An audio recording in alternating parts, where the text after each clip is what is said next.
Hello everyone, আমি Ishika. Welcome to my new blog. আজ শনিবার, পুরো সপ্তাহের পর উইকেন্ডে কিন্তু সবার মনটা একটু উড়ু উড়ু হয়ে যায়। তার উপর আবার নিউ মুভি রিলিজ করেছে, তাই আজ আমার সব ফ্রেন্ডসরা মিলে যাচ্ছে মুভি দেখতে। এই যে এটা রেডি হয়ে বেরিয়ে যাচ্ছে পুষ্পা টু দেখার জন্য। এদের বাই বাই করে আমি আর আমার আরেক বান্ধবী দুজনে বেরোবো কোচবিহারের বিখ্যাত স্থান সাগরদিঘির উদ্দেশ্যে। চলুন তাহলে রেডি হই, সাথে করে আপনাদেরও নিয়ে যাব। এখন আমরা হোস্টেল থেকে বেরিয়ে যাব মেন রোডের দিকে। অটো ধরে রওনা দেব। দাঁড়িয়ে আছি অটোর জন্য, ওই যে আমাদের অটো এসে গেছে। চলুন উঠি। উঠে নিজেদেরকে সেট করবই, তার মধ্যে অটো কাকু এমন ব্রেক মারলো যে আমরা প্রায় বেরিয়েই যাচ্ছিলাম। এখান থেকে ওই 20 মিনিটের মতো রাস্তা। চারিপাশটা জুড়ে এক বেনামি মন খারাপের পরিবেশ। আসলে এত কুয়াশা, সূর্যের আলো লাস্ট 2-3 দিন ধরে পাওয়াই যাচ্ছে না জানেন। দেখুন অস্তগামী সূর্যটার মনটাও যেন ভারাক্রান্ত। চলুন, কথা বলতে বলতে পৌঁছেও গেলাম। এই যে সাগরদিঘি। কুয়াশাতে তো অতটা ভালো বোঝা যাচ্ছে না। জায়গাটা কিন্তু মার্চ এপ্রিলে শুনেছি খুব ভালো দেখায়। আসলে দিঘির শান্ত কোমল পরিবেশ, মনমুগ্ধকর বাতাস তো গ্রীষ্মেই উপভোগ করার বলুন।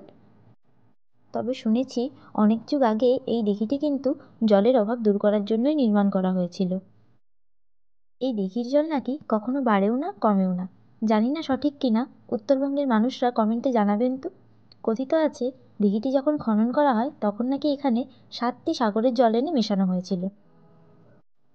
দিঘির চারপাশটা ঘুরতে ঘুরতে নজরে পড়লো একটা শিশুদের পার্ক, তাই আমরা নিজেদের শিশু মনে করে ঢুকে পড়লাম পার্কের ভেতরে। ভেতরে ঢুকেই নিজেদের ছেলেবেলার সেই শীতের বিকেলগুলো সত্যিই চোখের সামনে ভেসে উঠল। চারিদিকে কত ছোট ছোট ছেলেমেয়েরা খেলাধুলা করছে দেখুন।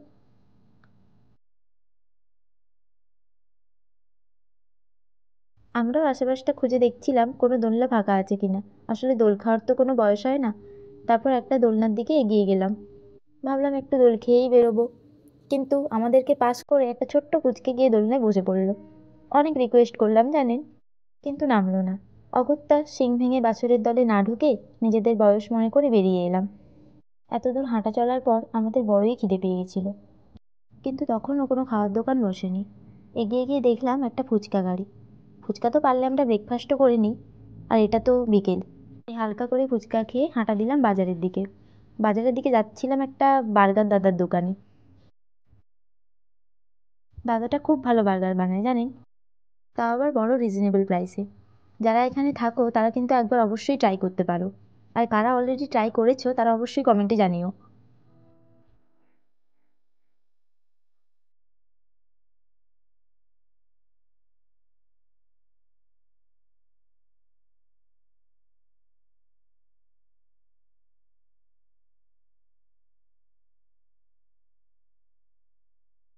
বার্গার খেতে খেতে দেখলাম ঘড়িতে বাজে 6টা, আর আমাদের সময় হয়ে গিয়েছিল হোস্টেল ফেরার।